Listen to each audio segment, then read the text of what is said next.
3살 딸을 집에 혼자 두고 나갔다가 사망에 이르게 한 30대 친모가 지난 10일 구속됐습니다. 이 여성은 딸이 숨진 뒤에도 바로 신고하지 않고 남자친구 집에서 며칠 동안 지낸 것으로 알려졌습니다. 얼마나 오래 자주 집을 비웠고 아이의 사망 원인은 무엇인지 경찰이 조사하고 있지만 수사가 쉽지 않은 상황입니다. 이웅혁 건국대 경찰학과 교수와 함께 관련 내용 짚어보겠습니다. 어서 오십시오. 네, 안녕하십니까. 네, 안녕하십니까. 또 안타까운 사건 소식이 알려졌는데 이 사건 주요 내용을 좀 다시 한번 정리를 해주시겠습니까? 네, 현재까지 알려진 내용은 30대 미혼모 A 씨가 외출을 상당 기간 한 사이에 3세 여아가 홀로 방치되어 있다가 결국 사망이라고 하는 사건이 발생을 했고요. 네. 이것은 8월 7일 날 신고가 이루어졌습니다. 119 신고가 이루어졌는데 오후 3시 한 40분경에. 근데 그때는 이미 상당 부분의 시신이 부패가 발생된 상태였고요. 이 상황에서 이 미혼모 A 씨의 그 얘기는 외출을 2, 3일 정도 하고 돌아와 봤더니 네. 아이가 이미 그 사망을 하고 있었는데 무서워서 바로 신고를 하지 못하고 다만 이불을 시신 위에 덮어놓고 그대로 나왔다. 이렇게 그 얘기를 하고 있는 그런 아동학대 치사의 혐의가 상당 부분 인정이 일단은 구속 단계에서 됐기 때문에 네. 구속영장이 그 발부가 되어 있는 상태고요. 상습 아동 방임 혐의도 함께 구속영장에 기재되어 있는 상태로 알려져 있습니다. 네. 신고 당시 아이의 상태는 어땠습니까? 네, 그 최근에 그 매체에서 녹취록이 공개가 되었습니다. 119 신고할 그 당시에. 그래서 그 내용은 처음에 여보세요, 여보세요 계속 반복을 하더니 네. 그 상황을 묘사를 하고 있었습니다. 이 보일러를 높게 키워놓은 상태였기 때문에 예. 온도가 상당히 높았고 따라서 그 아이의 그 시신 상태가 상당히 붉고 심지어 벌레까지 나오고 있다.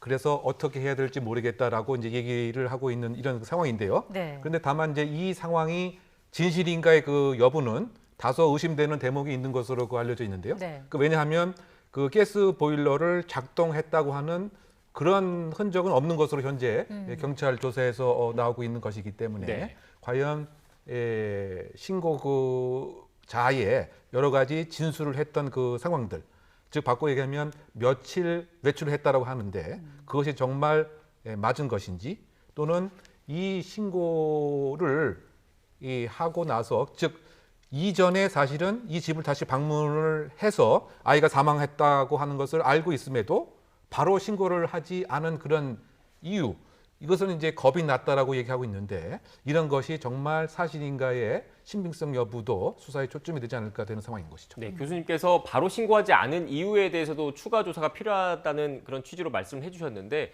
일단 그 심리가 어떤 심리라고 봐야 되겠습니까? 일단은 본인이 예상하지 못했던 일이 생겼기 때문에 그것을 숨겨야 되겠다고 하는 생각이 먼저 들었을 가능성도 있고요. 네. 또 이런 사실이 알려졌을 때 혹시 자신에게 쏟아지는 여러 가지 비난의 가능성에 대한 부담감 또는 이것이 범죄와 분명히 연관성이 있다고 하는 사실을 자신은 또 알 수도 있겠죠. 이것이 또 수사의 초점이 될 수도 있습니다.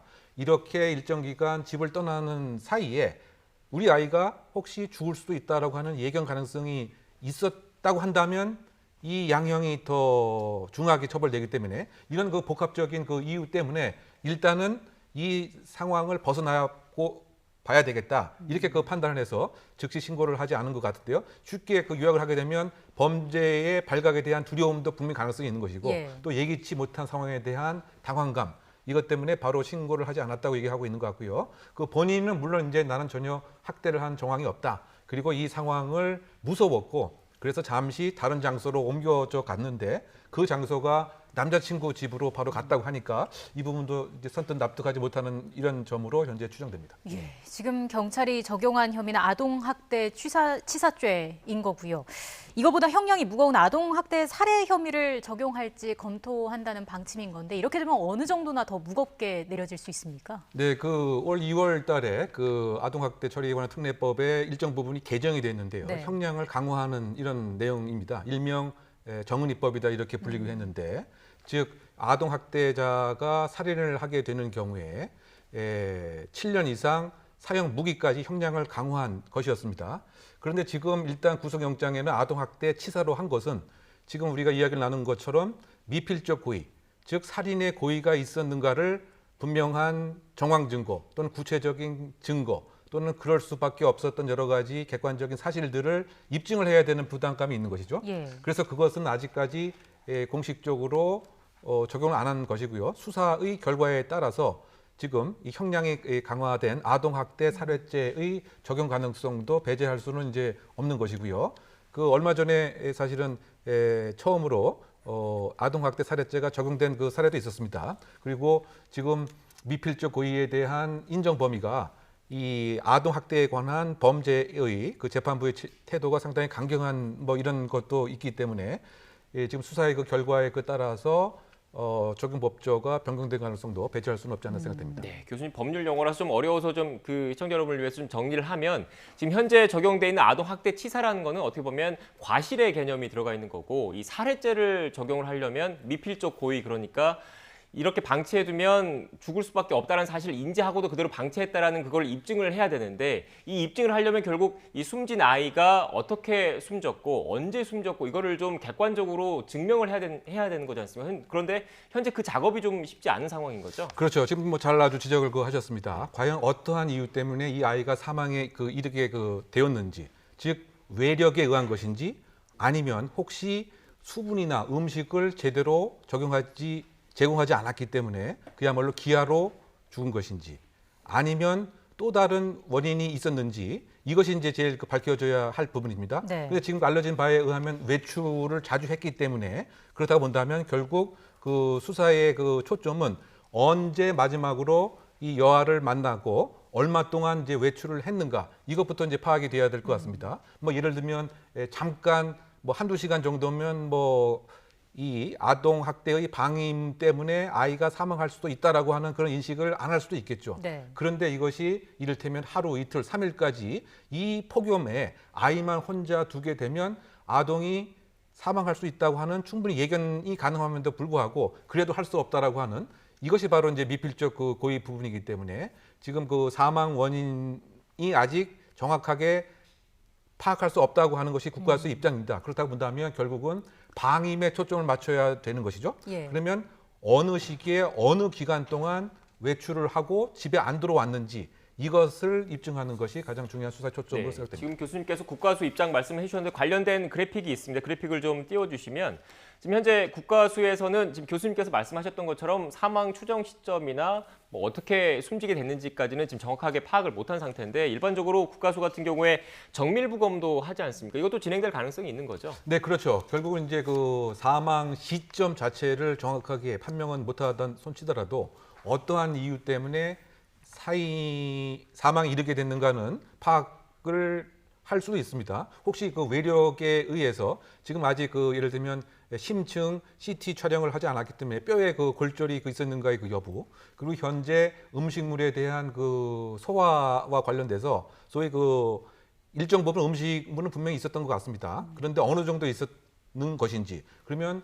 마지막으로 이 밥을 준 시점은 이제 어떤 것이었는지, 네. 또 현재 온도 그 자체와 관련돼서 예를 들면 통풍이 이제 안 되어 있는 이런 상태에 그야말로 실제로 정말 또 이 보일러가 작동이 혹시 되었던 것은 아닌지 뭐 이런 등에 관한 정밀 감식, 정밀 부검 결과를 통해서 명확한 사인이 밝혀져야 우리가 얘기했던 살인의 미필적 고의가 있는가 여부에 중요한 판단 근거가 되리라고 생각됩니다. 네, 지금 현재 구속된 상태이기 때문에 경찰의 추가 수사 그리고 기소 전에 이제 검찰로 넘어가서 추가 조사가 이루어질 거긴 한데 지금 이게 만약에 재판에 넘어갔을 경우에 최근 들어서 이전에 그 정인이 사건도 그렇고 이 법원에서 재판부마다 물론 성향이 다를 수도 있겠지만 법원에서 이 아동 학대와 관련해서는 미필적 고의 부분에 대해서 좀 더 폭넓게 인정해주는 그런 추세를 좀 보이고 있는 것도 사실이지 않습니까? 네, 그렇습니다. 뭐 가장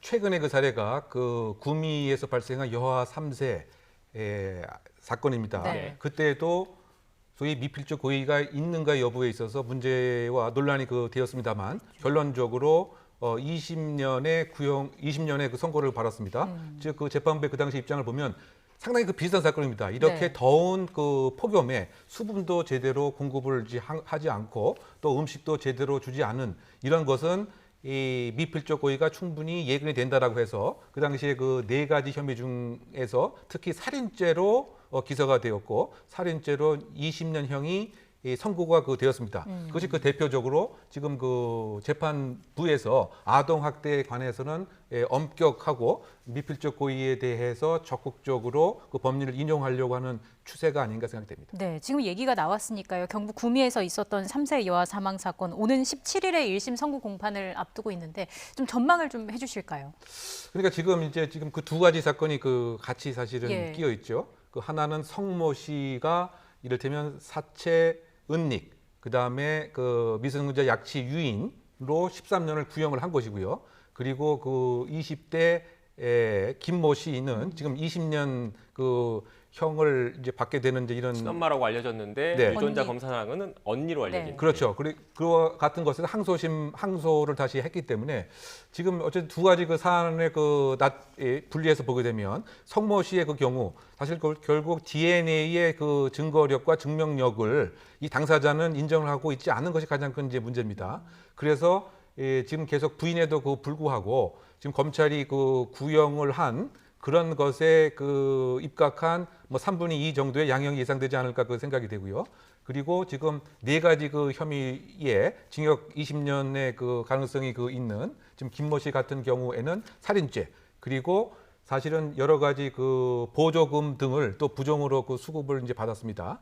그래서 이것이 그대로 이제 인정될 가능성이 크지 않나 생각됩니다. 네, 알겠습니다. 앞서 말씀하셨던 이게 좀 사건이 분리돼서 복잡해서 성모 씨 같은 경우에는 애초에는 외할머니로 알려져 있었었는데 유전자 검사를 해보니까 유전자상으로는 친엄마로 알려진 그러니까 숨진 아이의 이렇게 좀 정리를 다시 한번 하겠습니다.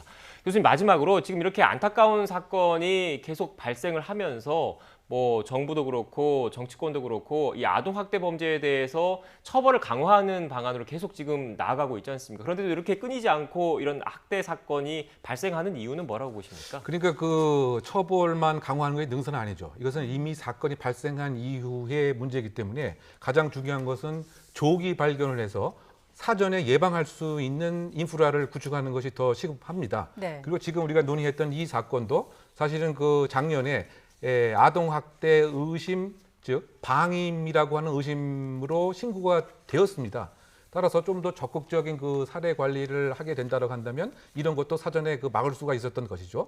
그런데 이것과 관련된 인력과 전문 인력 교육 자체가 아직까지 국민이 기대하는 만큼 이루어지지 않는 그런 것 때문에 지금 그 문제처럼 이런 사건이 계속 반복 발생을 하는 이유가 아닌가 그 생각이 듭니다. 예. 즉 아동학대가 의심되는 상황에서는 가급적 바로 신고를 하게 되고 조기 발견을 할 수 있도록 전문 아동학대 예방 인력이 빨리 그 판단을 해서 인프라를 구축해서 예방적인 이 조치를 취하는 것이 이런 끔찍한 사건이 계속 반복 발생하지 않게 막는 대안이 아닌가 생각됩니다. 네, 그러니까 말씀하신 걸 들어보면 사후적인 개념, 사후적인 처벌을 강화하는 게 능사가 아니라 이런 안타까운 사건 자체가 아예 미연에 발생하지 않도록 제도 보완이 필요하다는 말씀이셨던 것 같습니다. 지금까지 이웅혁 건국대 경찰학과 교수와 함께 주요 사건 관련 내용 짚어봤습니다. 오늘 말씀 고맙습니다.